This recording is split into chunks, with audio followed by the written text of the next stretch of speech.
My four little children will one day live in a nation where they will not be judged by the color of their skin, but by the content of their character.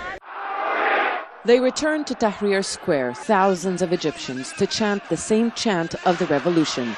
People want the downfall of the regime. I just wanted to start this video by saying hello and thank you to the Most Amazing Top 10 family and everyone who's tuning into this video. Most Amazing Top 10 participated in Blackout Tuesday, and the reception from the audience was so amazing that I wanted to say we are really appreciative of all of you. Many of you donated to the NAACP and Black Lives Matter fund that was connected to the video. Now moving forward, it felt strange to go back into our regular content with everything that is going on in the world. That doesn't mean that we will never bring you scary themed content again, but for this video I wanted to focus on something that could help educate people on what could be made possible with this movement. We are still going to bring it to you in a top 10 fashion because that is what we do best. I'm your host Jade Arena, and for this video, instead of liking, commenting, or subscribing, I would love it if you could go check out the Blackout Tuesday fundraiser and donate, even if it's only $1. The link will be in the description. And I wanted to say that this list is not a competition of which protest was more important, it's just to inform. And now I would like to educate you on some powerful protests. At number 10 we have the Alexanderplatz demonstration. In the late 80s, Germany was in great turmoil. The country was split in two. There was East and West Germany, the West being a more free, liberal nation with a healthy system of democracy, and the East being controlled by a communist rule. By 1989, people who lived in East Germany were finding ways to flee to West Germany through Hungary. There were protests breaking out all over the country, and in October of 1989, 300,000 people showed up in the city of Leipzig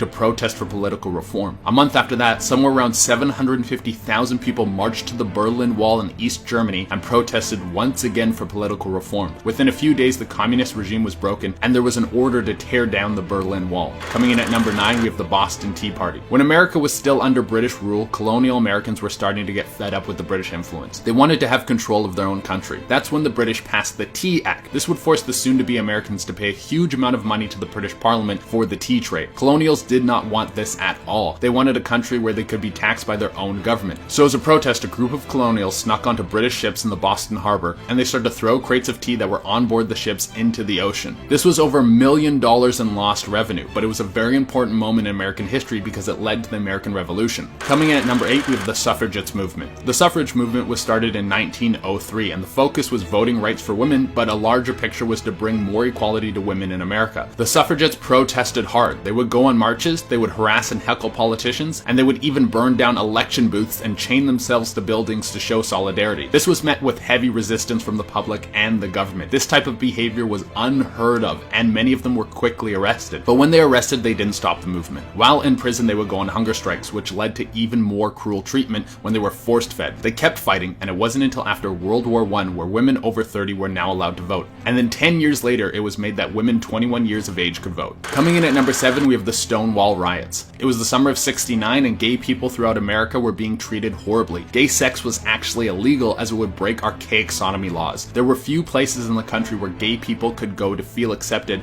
and not be under attack from the public and the police. One of these places was the Stonewall Inn in New York City. This was a somewhat safe haven for gay and trans men. And when I say somewhat, I mean the cops would still come in and arrest and harass and attack people for just being of a different sexual orientation. Well, on June 28th, the cops attempted to raid the Stonewall Inn, and they were met with heavy resistance. The patrons fought back against the police and attacked them. This led to massive riots outside the inn and the police locking themselves in the Stonewall Inn. The rioters then lit the inn on fire, and the police escaped in fear. The riots went on for another 3 days, and this led to the formation of the Gay Liberation Front, who fought for gay equality. Coming at number 6, we have the Orange Revolution. In 2004, there was a Ukrainian election. The elected official was Viktor Yanukovych, but this didn't sit well with the public. Viktor was a Kremlin supporter, and there was a tidal wave of evidence that suggested he had tampered with votes and in some areas intimidated or blackmailed voters to vote for him. The people would not have this. They knew that the pro-democratic leader, Viktor Yushchenko, was the right candidate, so they took to the streets. Hundreds of thousands of people came out to protest. For over a week straight, they protested to have a re-election, and eventually the parliament voted in the way of the people. This led to Yushchenko, the Democratic candidate, winning with over 9% more of the votes. The people refused to be lied to, and through this they got a fair election. It wasn't all easy though. Even though Yushchenko won, he was mysteriously poisoned. There's a lot of evidence that shows this was most likely the Russian government trying to kill him so they could have control of the Ukraine. Coming in at number 5, we have the stay-at-home protest. In the year 1950 in South Africa, apartheid law was brutal and forced millions of black people to live as second-class citizens. The government wanted to make sure that they could continue their stranglehold on black Africans, and they passed a law that would allow either police, government officials, or both to investigate and even stop any organization or political party. This was basically put in place to make sure black people couldn't congregate and come up with ways to fight for their own rights. Well, so they fought for their rights. They stayed at home. Hundreds of thousands of black South Africans stayed at home and boycotted work and white businesses to force the government to see them. If you want to make them listen,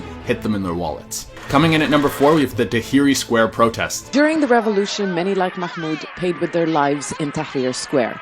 Hard-won gains that will keep Egyptians coming back as they fight to create what they believe is a real democracy. In 2011, tensions were high in Egypt. They had had the same leader, Hosni Mubarak, for the past 30 years, and protesters came to the Tahrir Square to demand that he step down. But this wasn't without conflicts. For the first week, anti-Mubarak protests were met with pro-Mubarak supporters, and the two sides violently battled in the streets. They each beat each other, they threw flaming bottles of gas at each other, and they even fired bullets at each other. This went on for over a week, but eventually the numbers of anti-Mubarak protesters grew to the point where they filled up the square. At the peak of this protest, over 1 million people came out to support the cause of change. After 2.5 weeks of protesting, Mubarak had no choice and he was forced to step down from his position, and the people rejoiced. At number 3, we have the EDSA Power Revolution. Since the 70s, Filipino people had been oppressed by their government. Ferdinand Marcos was the leader of the Philippines and he refused to relinquish power. When the people would try to protest the government, they would be silenced and shot down in the streets. The civil unrest continued to build until 1986, when the people were pushed to the point of a snap election, so Marcos could prove to the people that he was still the desired official.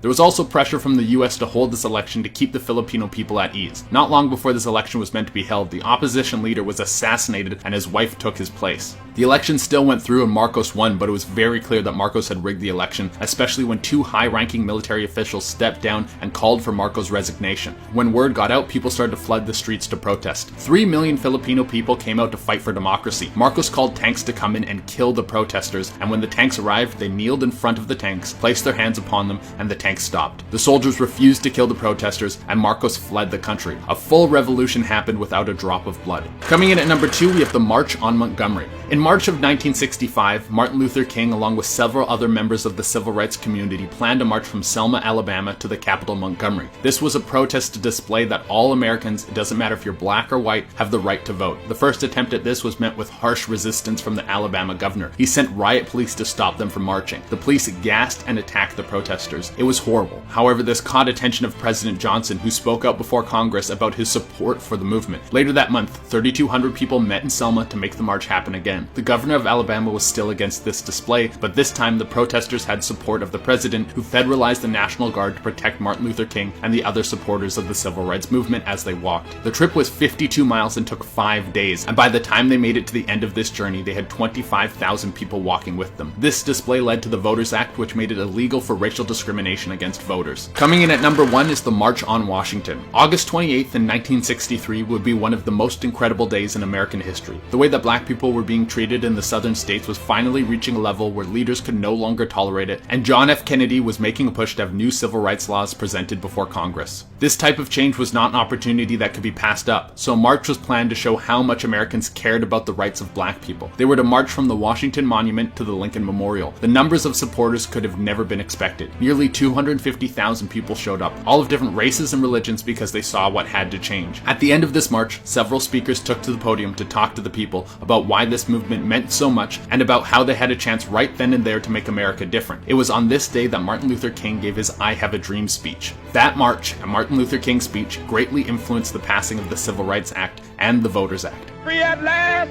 Free at last! Thank God Almighty! We are free at last! But that was nearly 60 years ago, and it's time to make some more progress. Alright everyone, I want to thank you so much for watching this content today. I hope you found it very helpful, and I hope it inspired you at home to know what positive change can come from standing up for what is right. There's a lot of injustice in the world, but if we come together, we can help stop injustice and bring equality. As I said before, we have started a fundraiser where all proceeds go to the NAACP and Black Lives Matter, and if you donate, please do, even if it's only $1. And if you can't do that, then you can watch some more educational content on protesting and discrimination. And if you don't even have time for that, just contact a person of color in your life and let them know that you love them and support them. I want to thank everyone for the Most Amazing Top 10 family for being so kind through all of this. Until next time, I've been your host, Jay Dorena, and Black Lives Matter.